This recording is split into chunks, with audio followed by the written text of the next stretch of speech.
El discípulo. Revista para la educación cristiana transformadora. ¿Cuáles fueron los elementos presentes en el llamado a la conversión de Saulo? ¿Sería Saulo un hombre poderoso cuando iba de camino a Damasco con sus propósitos y profunda convicción en lo que él hacía? ¿Conservaría Saulo ese propósito y convicción en lo que hacía cuando perdió su visión? ¿Qué diferencia hace el poder del Espíritu Santo en nuestras vidas? En esta edición estaremos hablando sobre el llamado de Saulo. Mi nombre es Jesús Rodríguez Cortés, director del Instituto Bíblico Juan Figueroa Unpierre y de Tecnología en la Iglesia Cristiana Discípulos de Cristo en Puerto Rico. Y le invito a que juntos participemos de esta experiencia educativa. El discípulo. El discípulo. Una revista para la educación cristiana transformadora. Reciba un saludo cordial de parte de la Iglesia Cristiana Discípulos de Cristo en Puerto Rico, su pastora general, reverenda Hilda Robles Florán, y de parte también de su equipo de trabajo en el Centro Cristiano. Es mi privilegio poder acompañarles en este espacio de estudio de la Palabra del Señor, y en el día de hoy estaremos trabajando la lección número 13 del discípulo, que lleva por título El llamado de Saulo. El texto base se encuentra en Hechos, capítulo 9, los versículos 7 al 17. Me gustaría que repasemos el texto a memorizar, que dice de la siguiente manera, en el nombre del Padre, del Hijo y del Espíritu Santo. Fue entonces Ananías, y entró en la casa y poniendo sobre él las manos dijo: Hermano Saulo, el Señor Jesús, que se te apareció en el camino por donde venías, me ha enviado para que recibas la vista y seas lleno del Espíritu Santo. Palabra del Señor. Damos gracias al Señor por su palabra y pedimos dirección en esta hora por parte de ese mismo Espíritu Santo para poder ir sobre esta clase. Oramos. Señor de nuestras vidas, Dios de misericordia, grande y poderoso eres.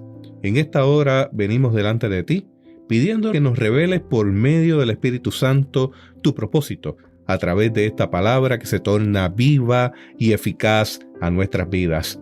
Dirígenos, Señor. Responde nuestro clamor y sé propicio a la vida de cada una de las personas que escuchan este espacio en esta hora. En el nombre de Jesús oramos y te damos gracias. Amén. Me gustaría que pudiéramos definir el significado de Damasco. Esta ciudad era entonces, y todavía lo es hoy, la capital de Siria. Era una ciudad muy antigua, pues se menciona en una inscripción egipcia del siglo XVI a.C. Aparece repetidamente en el Antiguo Testamento y en especial como capital del reino de los amorreos. Por ser el centro de una zona de fertilidad en medio de tierras áridas, fue un eje comercial desde fecha muy temprana y a través de los siglos. Por ellas pasaban importantes rutas comerciales. Por esas razones fue conquistada repetidamente por grandes potencias que se seguían una a las otras. Es decir, Asiria, Babilonia, Persia, los macedonios, entre otras ciudades y otros pueblos. En su proceso de expansión, Roma primero le había dado cierto grado de independencia y luego la conquistó en el año 65 a.C. En el tiempo de la conversión de Saulo, gobernaba allí, bajo la tutela romana, el rey Aretas III. Puesto que había en Damasco una fuerte comunidad judía, también surgió pronto una comunidad cristiana, como veremos en el pasaje de hoy. Y teniendo en consideración esto, me gustaría que pudiéramos visitar el texto bíblico completo, el cual se encuentra en Hechos, capítulo 9, los versículos 7 al 17, lo cual dice de la siguiente forma: Los hombres que iban con Saulo se pararon atónicos, porque, a la verdad, oían la voz pero no veían a nadie. Entonces Saulo se levantó del suelo y abriendo los ojos no veía a nadie. Así que, llevándolo de la mano, lo metieron en Damasco, donde estuvo 3 días sin ver y no comió ni bebió. Había entonces en Damasco un discípulo llamado Ananías, a quien el Señor dijo en visión: Ananías. Respondió: heme aquí, Señor. El Señor le dijo: levántate y ve a la calle que se llama Derecha y busca en casa de Judas uno llamado Saulo de Tarso, porque él ora. Y ha visto en visión a un hombre llamado Ananías que entra y le pone las manos sobre él para que recobre la vista. Entonces Ananías respondió: Señor, he oído mucho acerca de este hombre. ¿Cuántos males ha hecho a tus santos en Jerusalén? Y aún aquí tiene autoridad de los principales sacerdotes para prender a todo lo que invocan tu nombre. El Señor le dijo: ve, porque instrumento escogido me es este para llevar mi nombre en presencia de los gentiles, de reyes y de los hijos de Israel. Porque yo le mostraré cuánto le es necesario padecer por mi nombre. Y fue entonces Ananías y entró en la casa, y poniendo sobre él las manos dijo: hermano Saulo, el Señor Jesús, que se te apareció en el camino por donde venías, me ha enviado para que recibas la vista y seas lleno del Espíritu Santo. Gloria a Dios. Hemos llegado al fin del tema de todo el trimestre. Jesús nos llama, y eso nos queda claro. El llamado de Cristo resucitado sigue siendo vigente en nuestras vidas. Te pregunto: ¿a qué el Señor te está llamando en esta hora? Con esta lección estamos cerrando con broche de oro, estudiando uno de los más dramáticos llamados de Dios en toda la Biblia. Se trata del llamado de Dios a Saulo, cuando iba de camino a Damasco a perseguir a los seguidores de Jesús. El texto impreso empieza a mediados de la narración, pues no está incluyendo los primeros 6 versículos de ese capítulo, en lo que se nos cuenta que Pablo iba de camino a Damasco y de momento le rodeó un resplandor del cielo. Cayó en tierra y oyó la voz del Señor que le reprendía y le daba instrucciones a seguir camino a Damasco, donde se le diría lo que debía hacer. El hecho de que el texto impreso no comienza a principio de la narración es un recurso educativo para señalar, para enfatizar en la historia lo que fue la experiencia misma de Pablo y de ese encuentro con el Señor, que básicamente nos deja perplejos ante la acción de Dios en medio de los tiempos y con las personas que menos uno se imagina. Cuando ahora miramos la parte de la historia que aparece impresa en la revista, inmediatamente surge el tema del contraste entre el Pablo soberbio y seguro de sí mismo que partió de Jerusalén y el Pablo débil, confundido y humillado que entró en Damasco. Y sin embargo, fue ese momento particular de aparente debilidad e incapacidad que vemos cumplido una de las palabras que vemos en las Escrituras que dice: recibiréis el poder del Espíritu Santo y me seréis testigos. Fíjese que el enfoque principal de esa lección entonces es el contraste entre el poder humano, lo que pensamos podemos hacer con nuestros recursos, con nuestras fuerzas, versus lo que sería el poder de Dios, lo que Dios puede hacer en medio de la debilidad humana, por su mismo poder, por su misma misericordia, por su amor, por su abundante gracia. Y para seguir adentrándonos en el texto bíblico, me gustaría que fuéramos sobre la Escritura, brevemente, en Hechos. Se menciona en el versículo 7 a Saulo. Y frecuentemente se dice Saulo, la gente piensa que Saulo y Pablo tiene que ver con la conversión, que era Saulo cuando era inconverso y luego Pablo cuando se convirtió. Pero si vemos los capítulos de Hechos, los primeros capítulos en particular, vamos a ver que eso no es correcto. Que Ananías se refiere a Saulo en los versículos 17, en el 11, que Saulo va a Jerusalén en el capítulo 9, 27 y sucesivamente. Así que, más bien, esto nos habla de la labor misionera de Saulo.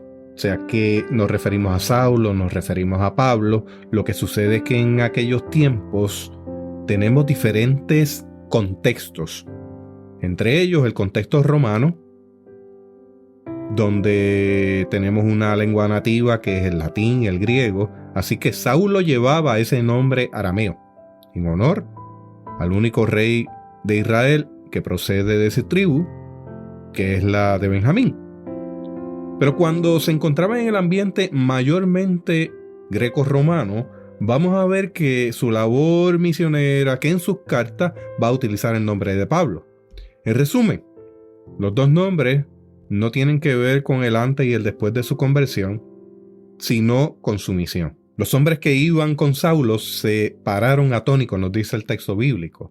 Y eso nos lleva a señalar que no es correcto lo que oímos decir. Y déjeme darle un ejemplo de esto, porque es que el escritor nos está señalando esto y nos está señalando cosas que damos por sentadas que no existen en los textos bíblicos. En una ocasión escuché a un familiar mío decir, la Biblia dice y lo afirma, ayúdate que yo te ayudaré.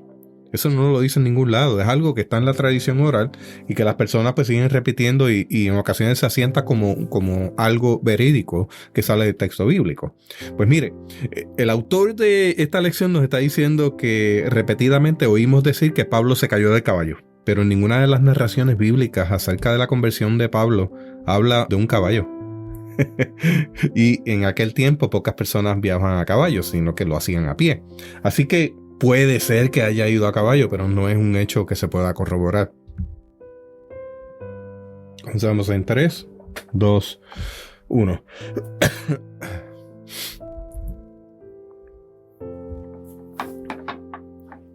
Resulta interesante notar que primero los acompañantes de Saulo son los que no ven. Y luego es el propio Saulo quien está ciego.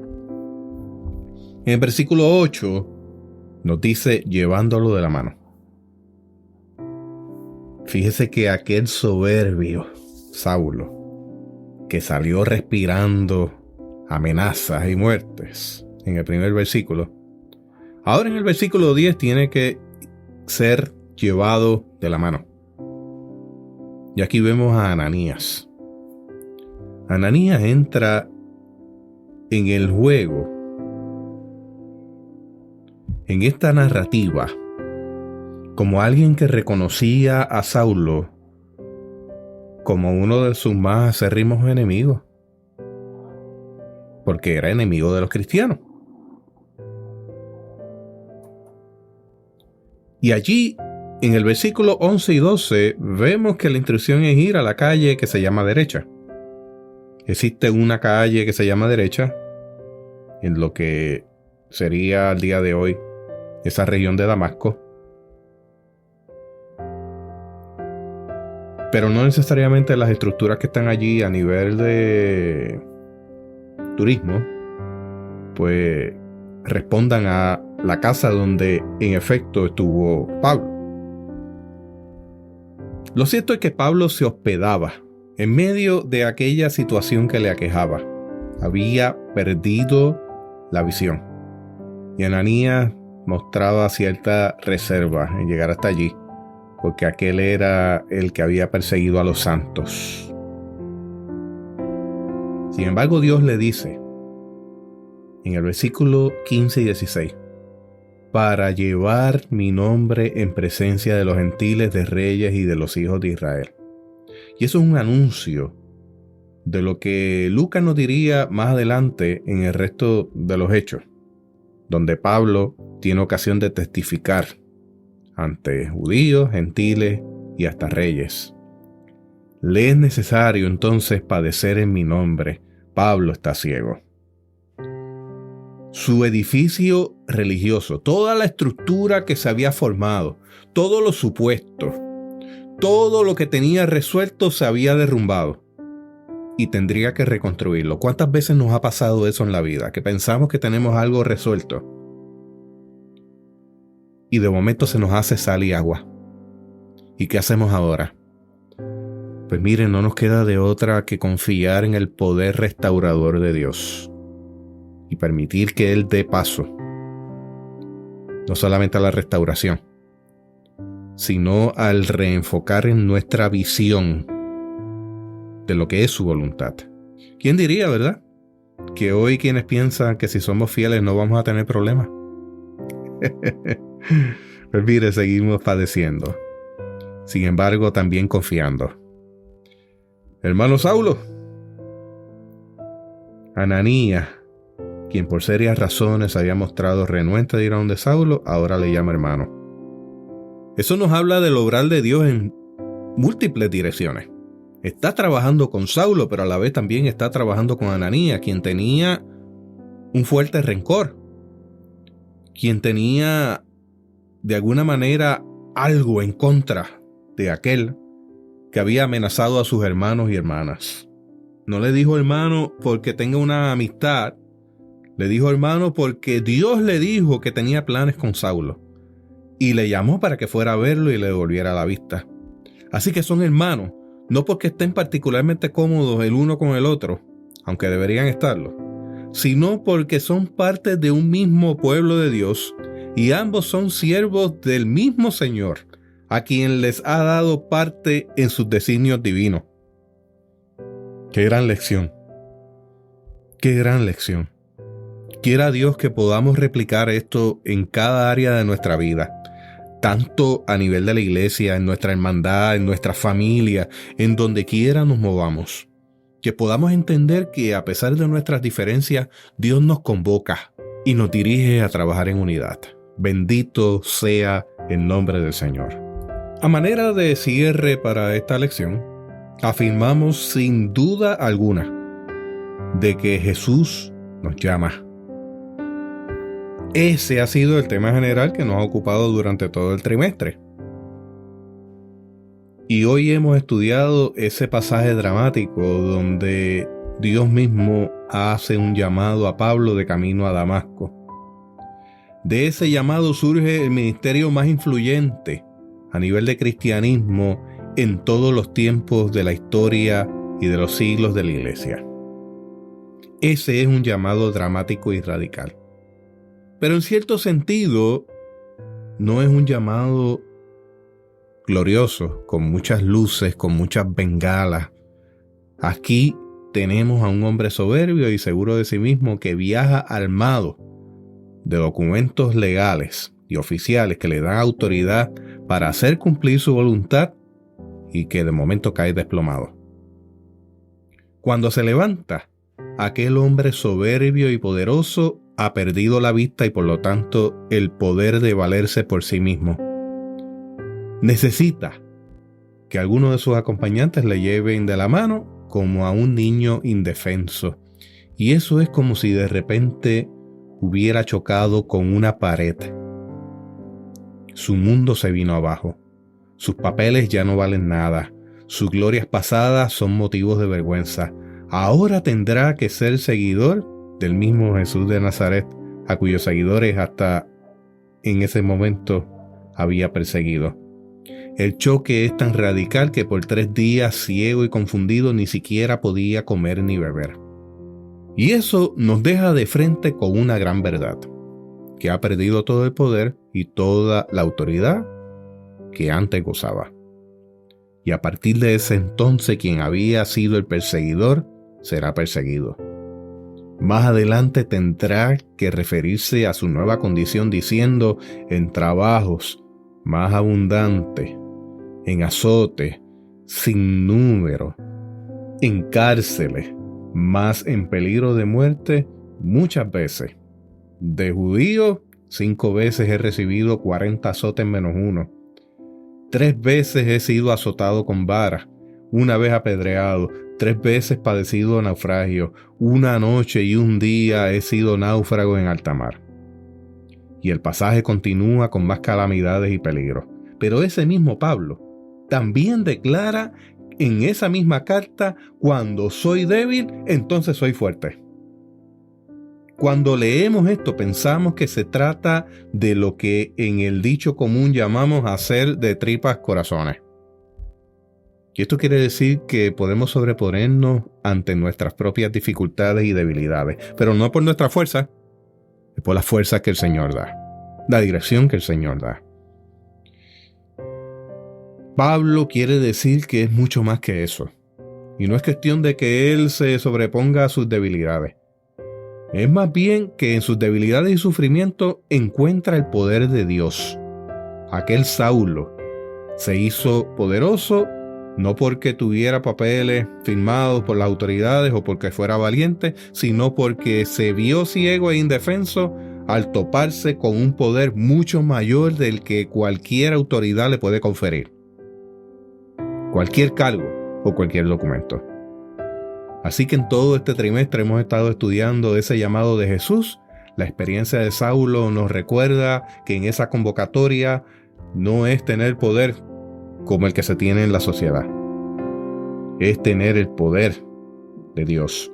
El poder de la iglesia no está en el apoyo que reciba de la sociedad, de los gobernantes o de los líderes políticos, sino en el poder que recibe del Espíritu Santo. No reconocer esto ha sido repetidamente el error de la iglesia. A través de su historia, la iglesia se ha visto marginada, despreciada y perseguida, pero en esos momentos es que ha sido también más poderosa y obediente a su Señor. Cuando debido, en parte, al poder espiritual de la iglesia, los poderosos, los pudientes y los que detengan el poder que le han halagado y han buscado su apoyo, la iglesia se ha imaginado que eso la haría más fuerte, con el triste resultado de que muchas veces ha llegado a confiar más en el poder de los poderosos que en el poder del Señor. En tal caso, la iglesia debería decir, en contraste con esa aseveración de Pablo: cuando parezco poderosa, soy débil. Y esto no es solamente cuestión de la historia pasada. También fue lo que sucedió en los tiempos de Constantino, cuando el apoyo del Estado progresivamente debilitó a la iglesia. Era lo que ocurría en muchas tierras de América Latina cuando nos quejábamos de que los obispos y los sacerdotes católicos se arrimaban a las autoridades gubernamentales y las halagaban para así parecer que tenían apoyo. Y es también lo que sucede muchas veces en nuestras iglesias evangélicas, acostumbradas a que no se nos tome en cuenta cuando el momento viene que en algún gobernante o algún líder político busca apoyo y empieza a halagar, y entonces nos creemos que el apoyo de los poderosos hará que la iglesia sea más fuerte y pujante. Pues nos equivocamos. Estamos cerca de ese periodo eleccionario y muchas promesas de campaña surgirán. Y no nos damos cuenta de que al reclamar ese poder estamos confesando que confiamos más en ellos, en el poder político, que en el poder de Dios. Los resultados son nefastos. Una y otra vez los resultados son nefastos. La sal pierde su sabor. Aceptamos en ocasiones a cualquier persona mentirosa siempre que nos apoye. Y a cambio de eso les apoyamos. Ciertamente, las autoridades tienen su lugar en el plan de Dios. Sin autoridades, la sociedad sería un desorden. Como bien dice Pablo, los creyentes debemos obedecer a las legítimas directrices de las leyes y las autoridades. Pero si empezamos a hacerlo a cambio de que nos den apoyo, como si el poder de la iglesia dependiera de ello, no podremos ser testigos del Señor que triunfó en la cruz, ni imitadores de aquel Pablo que también sabía que el poder se fortalecía en medio de su debilidad, precisamente porque no era el poder de los poderosos, sino el poder del Espíritu Santo. Así que Pablo recibió y reconoció el poder de Dios estando incapacitado y ciego. Jamás pensó que para ser poderoso tenía que aliarse con el emperador. Tampoco pensó que el poder de Dios lo protegía de todo contratiempo, dificultad o sufrimiento. Al contrario, al escribir a los Corintios le decía que en todo eso se manifestaba el poder de Dios. En vista de todo esto, ¿qué pensamos de los muchos intentos de tantas iglesias y de tantos creyentes en granjearse en favor de algún gobernante o político? ¿Qué pensamos acerca de tal afirmación que es tan común hoy? Que si tienes problema cualquiera, desempeño, estrechez económica, enfermedad, conflictos familiares, y les pide a Dios que te los resuelva, no tendrás más problemas. ¿Qué pensamos de quien nos dice que si damos el diezmo no nos pasará nada? ¿No será que a veces Dios nos responde como a Pablo, bástate en mi gracia? ¿Qué le parece si tenemos una palabra de oración para culminar este espacio? Pensando en esa gracia de Dios. Y el Dios que te dice a ti, bástate en mi gracia. Gracias, Señor, por la constancia y la firmeza de tu gracia. Mediante esa misma gracia, perdónanos cuando, en lugar de confiar en tu poder, confiamos en el nuestro o en el de los poderosos. Perdónanos y corrígenos. Te rogamos, Señor, que tu poder se manifieste en nuestras vidas, tanto cuanto parecemos poderosos, como cuando parecemos y sentimos que somos débiles. Por Jesús, quien mediante la muerte derrotó la muerte misma. Amén. Les habló Jesús Rodríguez Cortés, director del Instituto Bíblico Juan Figueroa Umpierre y Tecnología en la Iglesia Cristiana Discípulos de Cristo en Puerto Rico. Que la paz y la gracia de nuestro Señor Jesucristo sea con ustedes.